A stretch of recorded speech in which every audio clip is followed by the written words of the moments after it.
Hey Ya, Sewing Club podcast is recorded on Turrbal and Yagara country. We pay our respects to the elders past and present. We're back. We are back. How's it going? Oh, I am great now. But earlier I was sick. Yes. Sick. Yeah, you've not had been, a cold all week, and when you have a forced break because of sickness, you're like, oh, well, what else can I get done while I'm just at home? And then I'm feeling shame for not doing the sewing thing. And then it's like, well, I'm sick. You can't sew. Just rest. Yeah. And here we are. Yeah. We made it. A little bit croaky, but I'm back. Well, welcome. Thank you. What have you been up to? Well, I've had my in-laws staying from the UK, so that's been nice. Doing some things with them. And I think the day that we did our interview, both of us were falling apart a little bit. So yes. a bit of a shoulder injury, but other than that, life is good. Yeah. Yeah. And the podcast is, what's this, the 5th episode? The 5th episode. I can't believe it. It's going really quickly. It is, yeah. And thank you to everybody who has joined the Facebook group.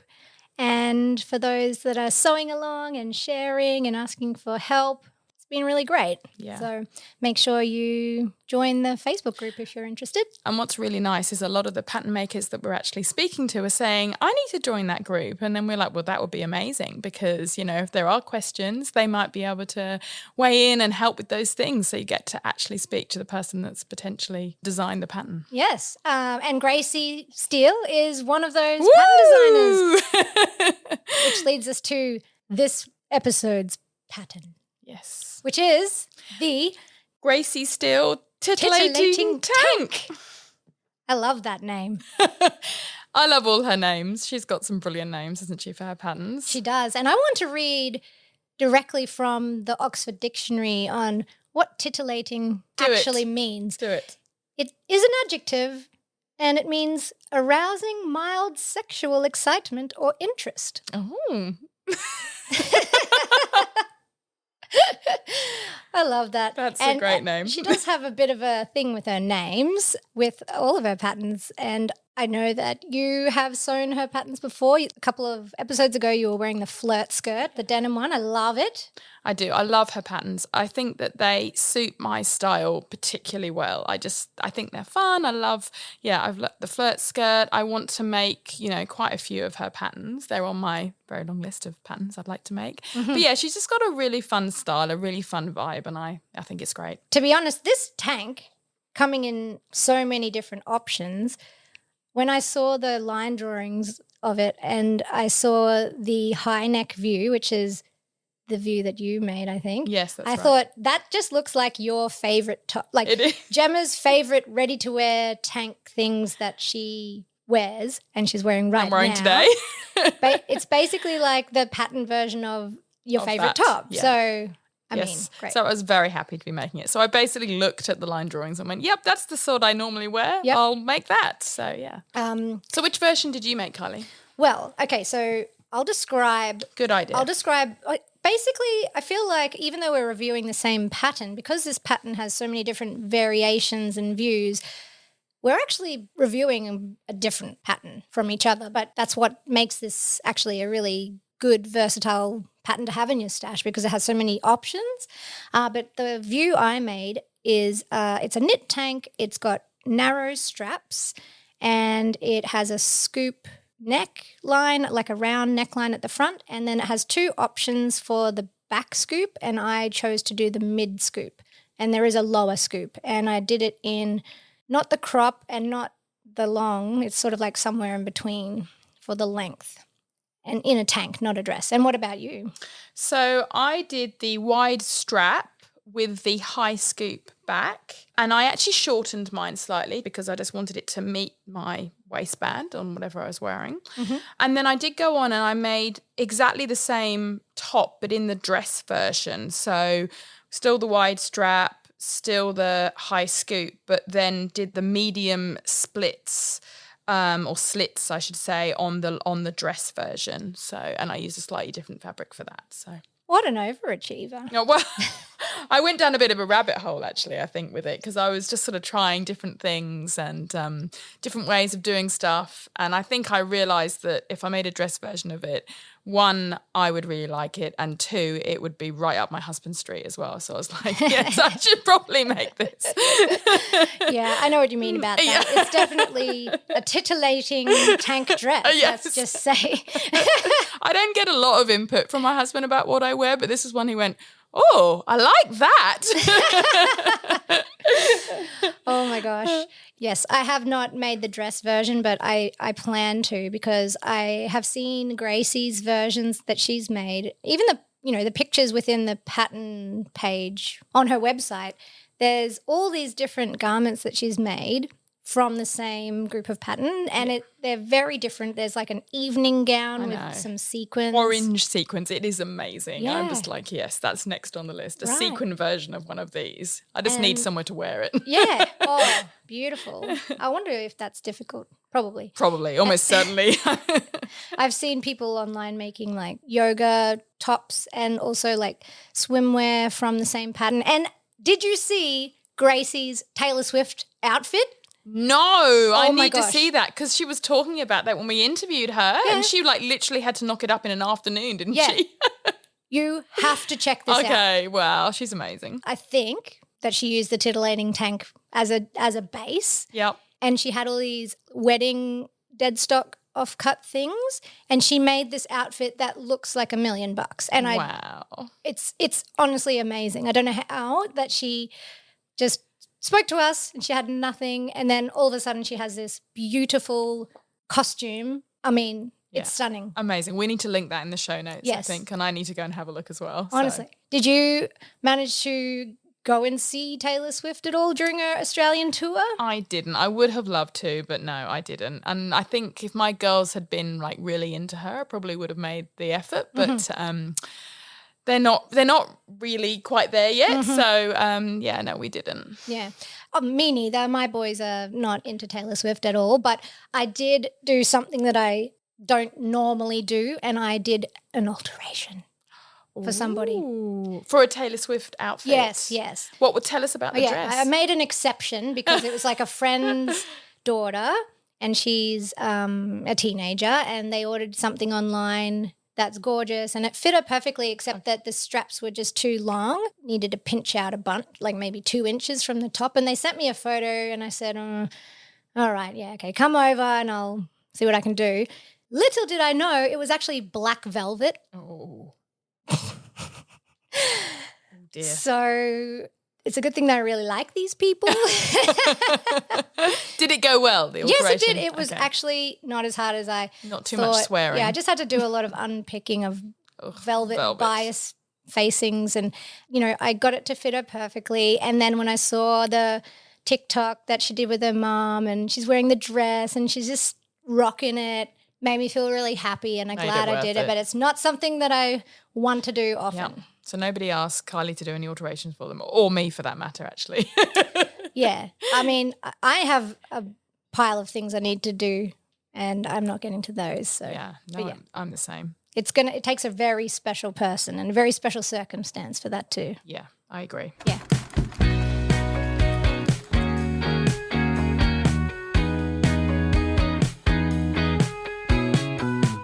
To the tank and back to Gracie. We were lucky enough to actually get to interview Gracie and get to speak to her a little bit about her background and how she ended up launching Gracie Steel Patterns. It was a really fun chat. She's so much fun. We love her vibe. We love, the names of the patterns, the sort of style of the patterns. She's just really fun and awesome. It was great to chat to her. Yeah, and I feel like a lot of her patterns are inspired by things that you see in boutiques and a lot of ready-to-wear fashion. So I really like that. And it definitely takes the sort of like nana out of sewing, doesn't it? Let's put it that way. Like it makes it sort of, fun and cool and I don't know, just not too daggy basically. Yeah, Which it can be sometimes. Like some people would think that sewing is a little bit nana-ish, right? I've definitely had those comments made to me in the past. Oh, yeah. So I feel like Gracie kind of completely defies that. So definitely. Yeah. She's such an inspiration. But it's interesting because she didn't actually start out in pattern making. So she had quite a windy route to get to where she is today. I formerly was a podiatrist, and I worked my way up in a community health center. I was in like a sort of a managing role, and every day I was like, is this my life? This is a disaster. I hate everything. I'm miserable. And it's like, you know, when you're in a career that you don't necessarily love, do you go back to study and, you know, waste all those years again?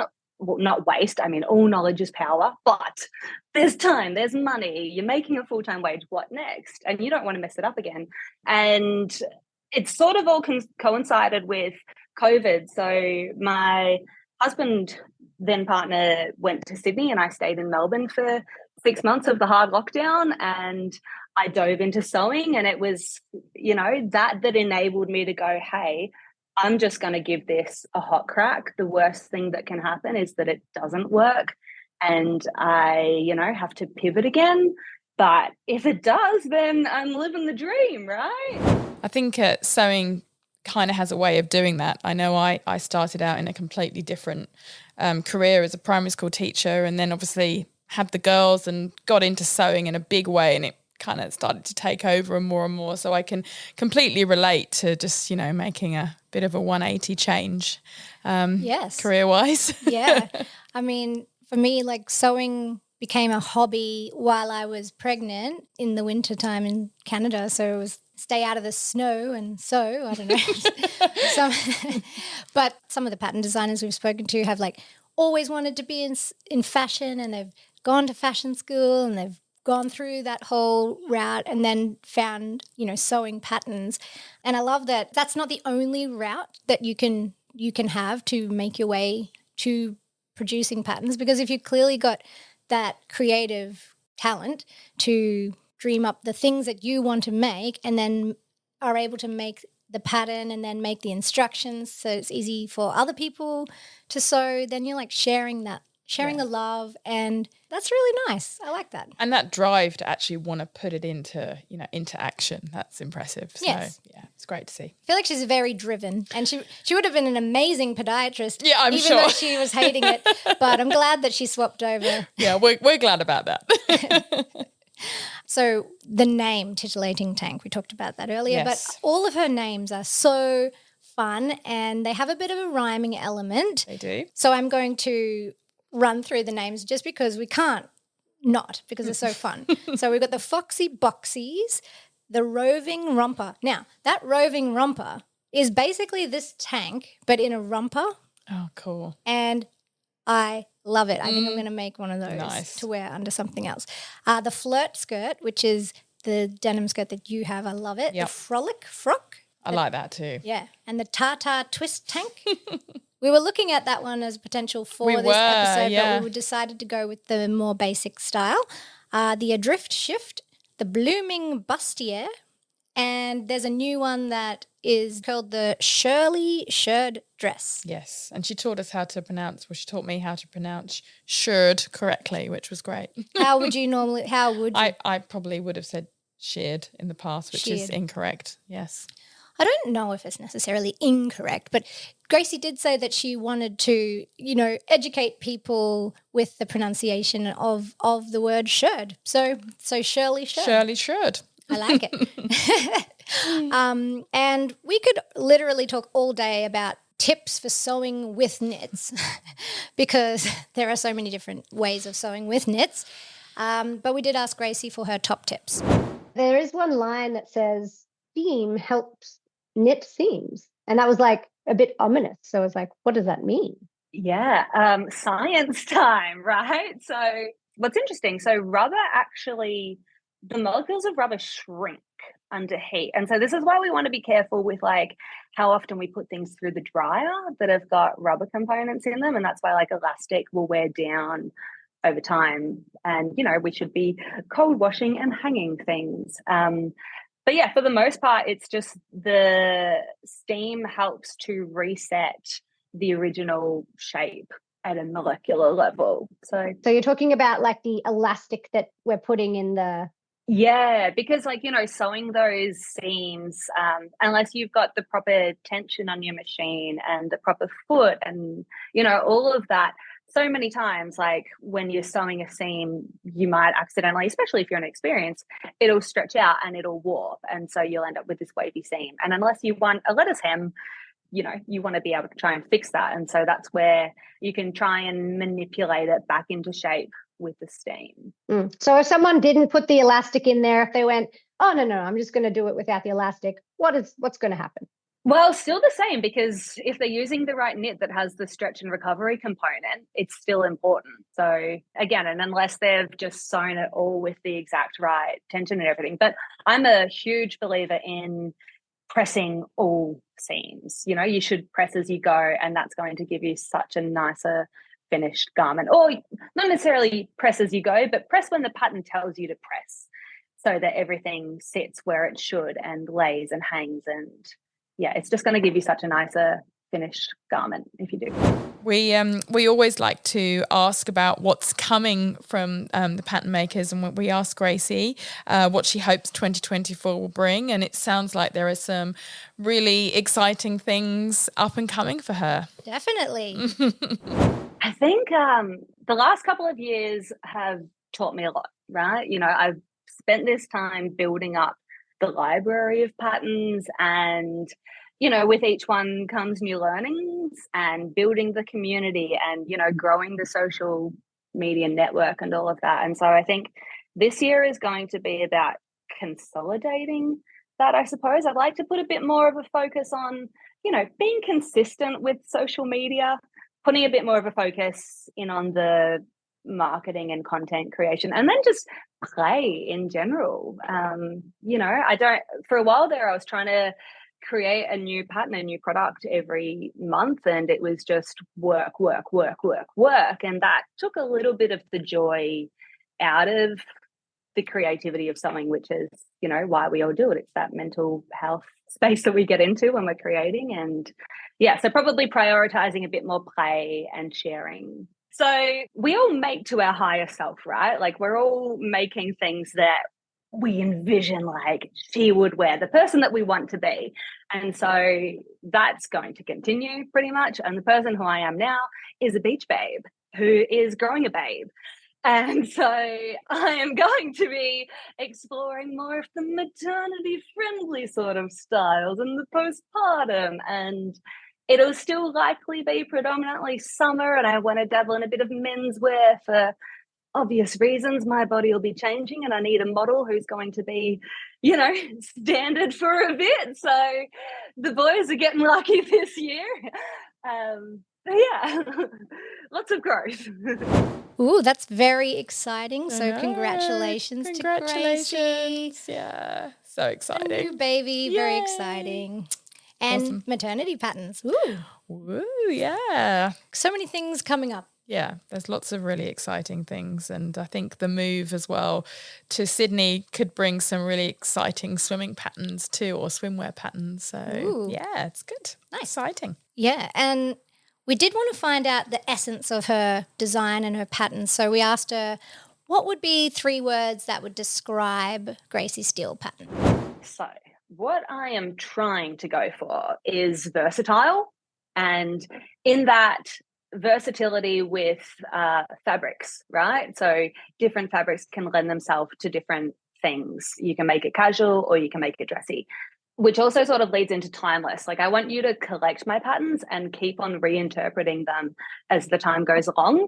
And then the other one, which maybe not style-wise, but I feel like it's still a part of the pattern DNA, is skill building. So I like to have extra little things that are a bit different in each pattern as a new challenge, so that, I learned how to sew mostly from sewing other indie designers. And so I would always look for a new pattern that had something that I haven't done before or had a different method. And I don't think that there's necessarily one right way to do anything. And it's cool to explore and, think creatively about that. So versatile, timeless, and skill building.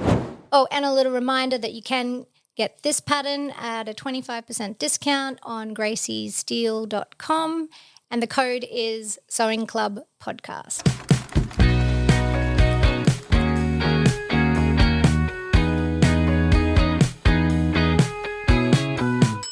Tell me about the very first version of the tank that you made. I'm laughing because it didn't go so well, Kylie. Mine neither. I picked the wrong fabric. And for me, I think this is a theme that runs through sewing with stretch fabric. Mm-hmm. It's really, really hard because there are so many options out there. And even if you know the percentage of stretch of a fabric, it isn't necessarily going to act the same as another, say, fabric with 60% stretch. Too true. And Very true. I picked a fabric that was too firm, I suppose. It was too like a workout fabric. So I've ended up with a pretty good gym top. But it isn't the kind of top that I would want to wear day to day. And whether I would really wear it to the gym, it probably needed a little bit of tweaking, actually. So it was a bit of a journey for me to get to where I needed to go with my final top in terms of the fit and the correct fabric. I think that's expected. I think that if you're making something new with new skills and things like that and a different fabric and a different pattern that you've not used before, it's almost, a bit unrealistic to expect that the first version is going to be perfectly wearable and perfectly fitting and all of that, because unlike a woven garment, you can kind of try it on, or you can hold the pieces up to your body and you can see how they sort of fit before you even cut the fabric. But with the sewing and knit, you don't really get a chance to find out if it fits properly or it is right until you've completed most of the garment, and at that point, you're already that far in. So, yeah, I just made some mistakes. But I feel like a knit garment, if you're looking at something that you are seeing in a shop that's made by people that have made hundreds, if not thousands of that garment, so it's perfect, and you yourself are going to have to sew a couple of those garments to get the finish that you're looking for. I don't think that you can expect yourself to get it right first time, especially with, all the issues with fabric. And I think one of the key things to mention here is that when you're dealing, holding up pattern pieces, for example, you talked about with wovens, often with stretch garments, you're dealing with negative ease. So those pattern pieces are actually smaller than when they're going to be worn by you. The fabric is going to be stretched out. So there's lots to think about. Holding up pattern pieces, things like that, it isn't going to be a straightforward process. And the other thing to bear in mind is even if you make a toile, unless you make it out of the same fabric, you're not going to get the same results. And actually when because I went on to make the dress version, because I just didn't know how much stretch this particular fabric I was using for the dress was going to have, I actually just cut the biggest size and used my stretch thread and sewed it. And then I just, where I needed to, could then just take it in. That's a great idea. And for me, there's lots of different ways of sewing knits. I mean, you can use a stretch stitch on a sewing machine. You can use an overlocker. You can use like a Seraflex or a Maraflex stretch thread. And I hadn't used the stretch thread that much before, and I have to say it was really useful from a fitting perspective, because you could just run a long stitch off and be able to put it on over your head without any stitches popping, and it worked really well for that. Yeah, that's a really good tip. I think that even if you're experienced in overlocking, which I am, I tried to make my version with the thin straps with overlocking, and then I needed to kind of go back and perfect the corners with a sewing machine. So, that's an option as well. But I think if you were trying to make the narrow strap, if you've got a sewing machine that can sew knits with a stretch stitch, or you're using stretch thread, what's it called? Seraflex? Yes, Seraflex is the one that we sell by Mettler. We do also sell the Gutermann one, just a few of those. That's Maraflex. Very similar. The only time I had a little bit of trouble with it was when I was wanting it to do a zigzag stitch, when I was attaching the elastic to the shelf bra. And I think that's because it hasn't been designed to be used as a zigzag stitch, because it stretches anyway. But it was fine. It would just occasionally just break or start to fray a little bit in the needle, and then I'll be like, have to rethread it. The other tip I wanted to give as well, Kylie, just thinking about it with the overlocker, is that it's always worthwhile just increasing your differential feed by about 0.5 when you're sewing with knits. Yep. Because it helps feed the fabric through and not stretch things out as much. So if you are sewing it directly with an overlocker, which I do think is quite tricky, then yeah, that's definitely worth doing. This fabric that I used is, I think, probably perfect for the garment that I'm trying to make because it has a lot of stretch in both directions. So they call that 4-way stretch. And not only is it stretchy, but what you have to consider with this is the recovery. And the recovery is the fabric's ability to be stretched out and then return to its original shape. So, you know, I'm trying to make a garment that has a shelf bra to sort of hold everything in place and feel secure. So you need to have that recovery, and the recovery is from the elastic component in the fabric. So I don't actually know what the percentage is of this. I bought it when I was in Melbourne at Tazuti, and it just feels lovely. And I bought enough of it that I can make a second tank. So this is my first one. It's not perfect, but I'll make the exact same tank again, you know, so that it's, you know, finished how I like it. Yeah, great. And with the version that I made talking about recovery, and Gracie does touch on this at the beginning of the pattern, she says, you know, you need to take into account the stretch of the fabric, the recovery of the fabric. But when it came to putting in the elastic around the arms for me, with some fabrics, it was too much, probably because I've got a little bit of, you know, excess skin under the arms there, and I don't necessarily want elastic digging into that. So I think that's worth, you know, you do have to think about those kind of things as to whether or not you want the arm to be really, really firm or not. And that will depend on the fabric and very much, as you talk about, the recovery as to how firm it's going to be when it, you know, stretches back. And then you've got, and then there's like there's so many things, because there's the overlocking stitches of this. This actually gives it a little bit more stretch and it gives it a little bit more recovery, and it gives the right amount of stretch and recovery for the arm side area that I don't feel that it needs any elastic in there. And I would probably I'd say try really hard to find something where you don't have to add the elastic, because You're listening to this podcast, so I know you've got a curious mind. Here's a helpful fact you may not know yet. Drivers who switch and save with Progressive save over $900 on average. Pop over to Progressive.com, answer some questions, and you'll get a quick quote with discounts that are easy to come by. In fact, 99% of their auto customers earn at least one discount. Visit Progressive.com and see if you can enjoy a little cash back. Progressive Casualty Insurance Company and Affiliates. National average 12-month savings of $946 by new customers surveyed who saved with Progressive between June 2024 and May 2025. Potential savings will vary. and I think if you just stitched this with a machine and you had the seam allowance that was just raw fabric, you'd get a different feel and finish as well. And maybe if I did it that way, I might need to add the elastic. So I think it's about using your scraps, sewing with all the different machines that you have and different stitches and different settings until you get it just right before you actually sew the garment, because knit garments are a beast. And I think the more you sew, the more you probably end up doing that. Like the more experience you have, the more you go, well, I'm not just going to go straight into my garment here. I'm going to, even with a woven, put your thread in, check your stitch length, all of those things. Does it look okay? That's just but stretch fabric is a whole nother ball game, because there's so many different options and so many different compositions of the fabric. Yeah. I guess there is in the woven world too, but I don't know, it just seems to make more of a difference to the outcome of the garment, because I guess it's just, stretches. Yep.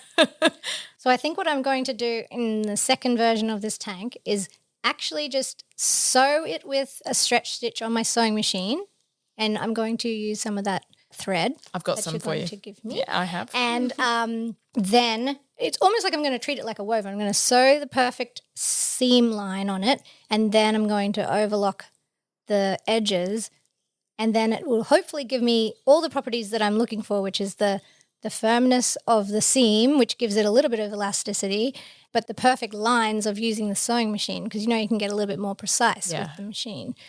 But I don't want to put people off here, right? Yes, because once you get this right, once you get your pattern right and you know how your fabric's going to behave, it's actually the quickest sew. Yes. Like sewing with knit fabric is quick. Yeah.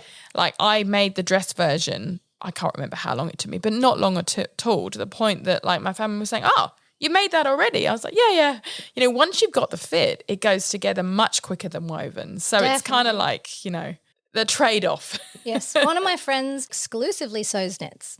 Yeah. Because she can whip something up, you know, it stretches to fit. If you've got a bigger bust, no bust alterations, because if you're choosing the right fabric, it can stretch over. Yeah, although I did do a bust alteration. You did? I did. So I made it first, and I just knew it was going to fit better if I did a bust alteration. Mm-hmm. I also very slightly lowered my neckline, just a little bit. But other than that, it was as per the pattern. Yeah. It does say on the instructions that it's a beautiful intro to sewing knits. I think this is an ambitious intro to sewing knits, but if this is the garment that you like wearing, then you should persevere, because you're going to get really good at it when you practice. And it's a tank top, so it's something you are going to wear or could wear every day. And I have to admit, a bit like your friend, I like wearing knits on a day-to-day. You know, I will either have a T-shirt or, like, as we said earlier, a tank top on, and they're all knit fabrics, and they're kind of easy to wear often. Yeah. Definitely. And I mean, one of the reasons we chose this pattern was because we previously just made the Chloe bias skirt, and we thought, hey, why don't we make a nice tank to go with it? And this has multiple options. And yeah. And funnily enough, we're both wearing them today, Kylie. Yes. Not the tanks, but the skirt. No, the skirt, the Chloe skirt. But I mean, I think a sort of example of, you know, how sort of overwhelming it can feel with the fabrics is, so for my pink fabric that I used for my top was an Eco Vera rayon spandex jersey. So you kind of go, whoa, there's a lot of information there to take in. Effectively, it's 95% viscose, 5% elastane is what it said when you looked it up. And Gracie did touch on the fact that, you know, a fabric with 5% elastane in is a good kind of fabric to use for this top. Yeah. So that's something to bear in mind when you are picking your fabrics. The teal dress that I made was a double knit rayon poly spandex ponte with 85% polyester, 12% viscose and 3% elastane. Okay. So, you know, you read that, particularly as a beginner, and you go, well, what does that mean? Exactly. and how much stretch will it have, you know? Especially if you're buying online. It's probably worth us talking about. I think a lot of people will probably know how to do this, but just in case you don't, assessing the percentage of stretch in a fabric. And there's it's part of the pattern It is. where you print it out, and it's really good. Yeah, so basically what you need to do is take ideally 2 layers of the fabric, and I just usually hold one finger by pinching the fabric on the 0 with a ruler on the 0 and the other one on the 10 centimetres. Hold your 2 fingers pinching the fabric still on the 0, very stable, and pull out the fabric to see how far it gets to. And if you get to the 5, then that's a 50% stretch. If you get to the 15, if you get to the 16, that's 60%, and so on. So that's how you assess your percentage of stretch. Does that make sense, Yes. Kylie? Have I made sense?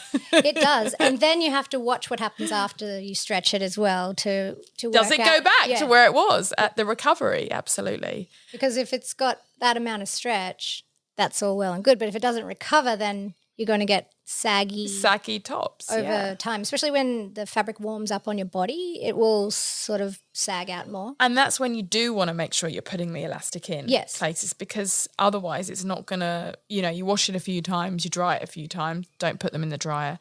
You're not going to have the same top that you had when you first sewed it. There's so much to unpack here. Yeah, there really is. We were like, oh yeah, we'll do this basic knit tank pattern because it's going to be so versatile, and it is, but our experiences sewing it might, I don't know, we really don't want to say shy away from it, but we didn't have a home run on our first go. And I think that's what puts people off sewing knits often. And I don't think it's the actual sewing. And I think we should probably just cover a few key tips for sewing knits.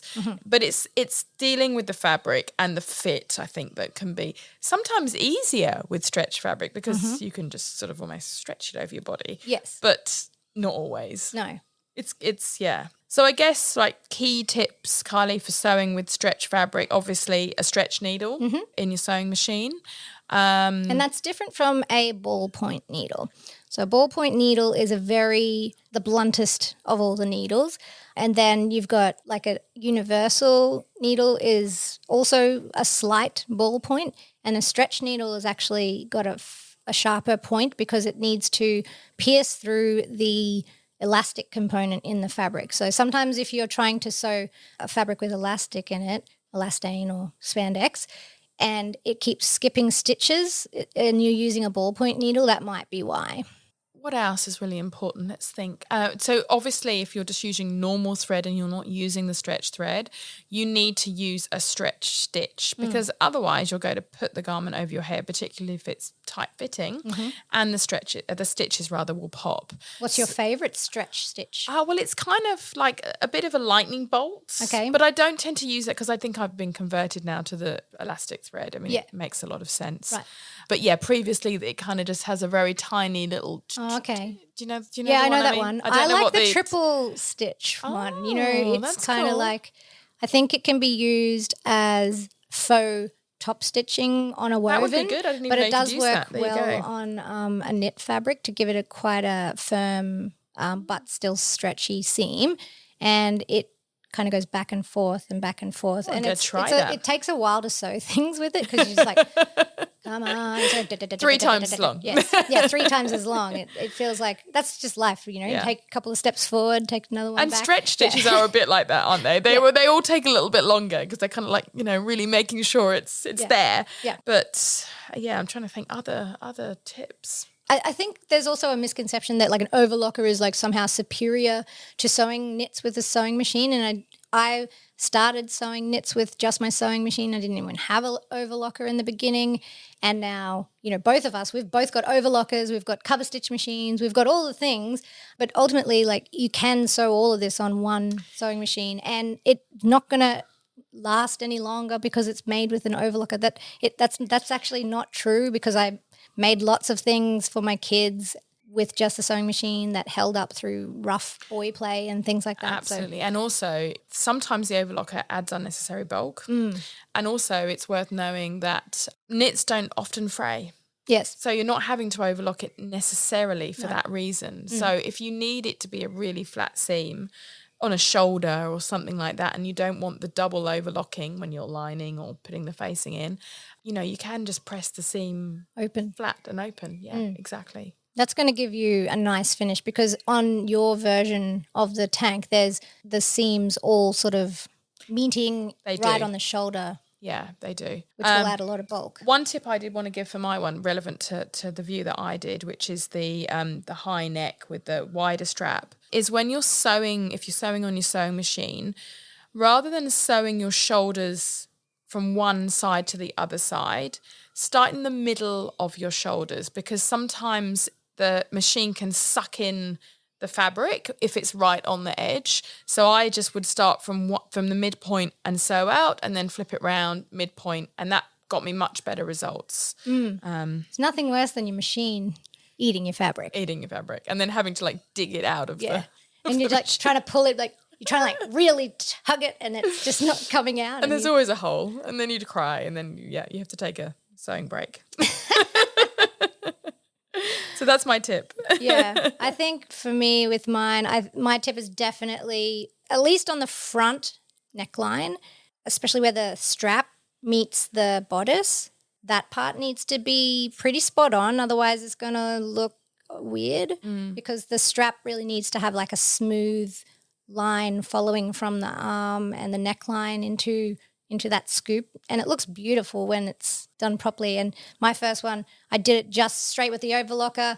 Pretty much one side was good and the other side looked interesting and bulky and a bit bulky, yeah. And I think with anything like, you know, creating a strap, something you haven't done before, as we said at the beginning, get your scraps, practice it, see what it's going to look like. Buy a little bit extra when you're getting a stretch fabric because there's a very good chance you might be recutting a strap or something like that. So that would be my advice. Have a play and just see how your fabric reacts in these different situations. And then there's like another layer that we got to talk about, and that's the shelf bra, because you're either making a fully lined or a half fully lined, like a half lined shelf bra, which is the view that's what I wanted to make, and you made one of those in your tanks as well. Yep. That if your outer fabric is not giving the right sort of support and recovery, that you could choose a different fabric for the lining. So because obviously the shelf bra part needs to give you the right amount of recovery and negative ease to hold everything in place and to be comfortable. So if you don't have the perfect fashion fabric, but you've got some other fabric in your stash, and it might just be a scrap because you don't need a lot for the shelf bra, you could use that. And there was another suggestion to use power mesh, which is something that is used in swimwear and lingerie, and that has even more like a firm hold. You could put cups in there as well. So you've got all of that to play around with. And if you're worried about the join along the neckline showing the other fabric that's not exactly the same as the fashion fabric, you can still understitch with the seam allowance to the inside of the garment. And then that should pull, especially the neckline, that's probably the main part where it will flip over. Yeah. The arms, not so much, but the neckline, yeah, definitely. I think what I'm going to do is make a dress and try the power mesh because it sounds interesting and I wanted to give it a go. And hopefully share on the blog. The understitching definitely helped to get my shelf bra to roll in. Sometimes what I have to sort of put my arms up inside and pull down the shelf bra a little bit into position to then roll in the neck. But once that was done, it was good. Yeah. Yeah, you just got to get everything into position. Exactly. Everything in place. Yeah. I think that it sounds like we had like kind of a tumultuous like experience sewing this, and just want to say that it's actually a really great pattern with really good instructions. And I don't know. It sounds. I don't know. I don't want it to be it was a fail. And I think it's really unfair in a way because we've rated it really, really highly, and we think it's a great pattern. But I think what we're touching on here is not really the pattern. It's the challenges of sewing with stretch fabrics, and it's not to be avoided because you get some really good results with stretch fabrics. You've just got to embrace it. You've got to put aside a bit of time and just, take the deep dive into sewing with stretch and just, you never know, you might have an awesome experience. You might find the perfect fabric first time round. And totally. It's a great pattern. It's a great top and the instructions and everything are really well written and guide you through the whole process, but there just might be some tweaking to get your fits that you're wanting, I guess. But one thing we should talk about, Kylie, is which label you used. I chose to use the Capsule Collection label for this because it's such a wardrobe staple. I think that I will get lots of wear because it's a neutral colour. It's a chocolate brown. It's not a colour that's in my wardrobe very often, but I'm liking it because this is a bit different from black, but it's still in that same kind of colour saturation. It's like that darker colour. It would really suit you, definitely. Yeah, and I just think that Capsule Collection reminds me that to wear the garments over and over again, and that I will be able to build on the wardrobe, like build other garments into a collection, and they can all be interchangeably worn. That's the whole idea of a capsule collection. So that's why I gave it that label. What about you? So for my pink top, I used Handmade just because obviously it's handmade and nice and bright and really stands out on the pink. And then the blue one, circa 2024. Yes. Better get a few of those in my garments so that, I use them before the end of 2024. Oh, yeah. That's always the thing. And then at the end of the year, I'm like, I'm going to put these into everything. But it is nice to have a little, when you pull that dress out in years to come, that's because, the years go quick and you forget when you make things. So it's good to have that little reference point. Oh, yes. We started doing them in 2020, which was a monumental year. And, I find dresses that I made, and it's nice to look back and go, this. And same with when I make the kids' things. I'll make them pajama pants or whatever, and then I realize how much they've grown in that time. So you do sew for your children sometimes? Yeah, not going out clothes. They kind of have their own idea of what they want, which if you have boys, it's pretty much just like sports clothes and, can't really replicate Adidas. No, don't worry about that. There's better things to be doing with your time, right? Exactly, but they do love some cozy PJs. Cool. That's nice. Do you sew for your daughters? I used to sew a lot more, but I think we're entering into the phase where it's less required. They like the idea of going shopping. But I do have a tradition that every birthday I will let them pick something and I will sew them something. That's nice. So my eldest daughter, Anya, has picked to have a white top with puff sleeves, which I think she was inspired by our sagebrush top. She wants a top like that. And my youngest daughter usually asks for a big princess fairy dress, which I always go, oh, okay. Takes me hours, days of sewing, but yeah, it's very cute.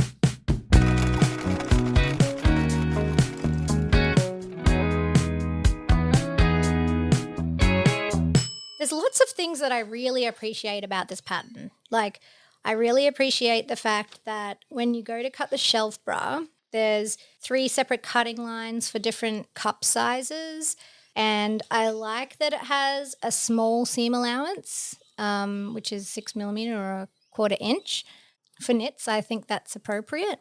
And I just really think that it's such a versatile pattern. Like, I can see myself using this for so many different applications. Like, I think you could make a really nice slip dress for winter, and you could wear it under other things, or you can make a full evening gown, or you can just make something for the weekend. Or once you've got this pattern down and you understand how it goes together and what's the perfect fabric for it, I think this could be a TNT pattern. Absolutely. That you just go, okay, and then when you're out shopping and you see the perfect fabric and you think, oh, this would work perfect for the titillating tank, and you bring that home, like you could whip one up really quickly because you know what you're doing. Yes. I think that's the beauty of this pattern, and I have high ratings for it. And we should mention that we have spoken a lot about the challenges that we had sewing the garment and how,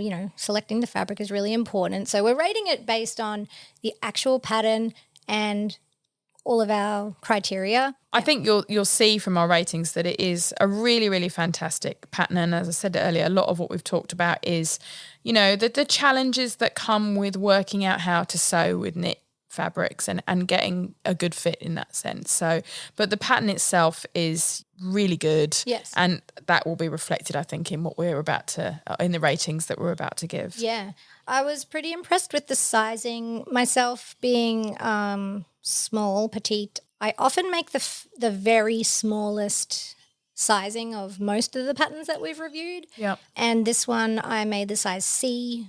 So that means that it's very inclusive on the bottom end of the sizing, and which means that if you do have teenage daughters, that you've got versatility in this pattern. Yeah. Because there aren't a lot of teen patterns around. Absolutely, that's a great point. And it's pretty, I would say it extends up to what is a size Q. Which we look equivalent to sort of a size 30. Yeah, we think it's about a 30. So about a 00 to a 30. So that's really quite I think wide. I think that's pretty good. So we gave that a 4.5 out of 5. Yep.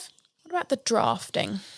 The drafting's pretty spot on. The only thing I did notice when I'm looking at people's pictures that they've posted online is that sometimes on certain people it tends to run a little bit narrow in the front. Yeah. So I'm narrow in the front, so that works for me. But if you're broad in the chest, that you might need to add something to the center front. Yeah, true. I think that's a good point. It all goes together well. All the lines and everything are necessary. Good markings on the pattern. And so many options. I'm going to give that a 5. 5. Agreed. Okay, instructions. I mean, there is a lot of instructions here. And it's very thorough. Very thorough. Lots of tips. Yes. And I think Gracie really does try to give as much information as possible about fabrics and recovery and stretch and all of those things. You can't really do much more than that. No, and there's lots of resources available as well. Absolutely. That she's provided. So I think we definitely are going to give that a high score. Yeah. So I think a 5. A 5 for instructions. They're very, very clear. Difficulty. This is an interesting one, isn't it? I think this comes with a bit of a disclaimer, really, because it depends on the fabric. And it depends on the view as well. And the view. Yeah. I mean, it's fairly quick and straightforward, but it's just the fabric that adds those potential levels of complexity. Yeah, I think I'm going to rate it a bit difficult because I made the view with the straps, the thinner straps. 'Cause it does require a lot more precision sewing. So I'm going to say it's a 3 out of 5. Okay. Yeah, I agree. 3. I mean, this was definitely probably more straightforward, the actual process of sewing it, the wider strap. But again, you know, there are, let's say, levels of complexity there. So I think that's a good score. Mm-hmm. Price. Well, it's $22 AD. Yeah. That's a pretty good. Yeah, you're getting more than one garment. You're getting 3 different tops and a couple of different dresses. I think that's very good value for money. So we'll say that's a middle range. Yeah, middle range. $2 signs. Lastly, what do we give this pattern overall in Sewing Club stamps? We give it 4.5 Sewing Club stamps. It is a cracker. It is. It's great.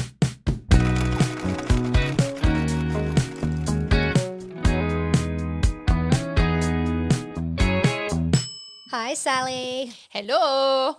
What have you got for us next episode? Okay, next episode is the Smoltron dress. Woohoo! By Paradise Patterns. Love it.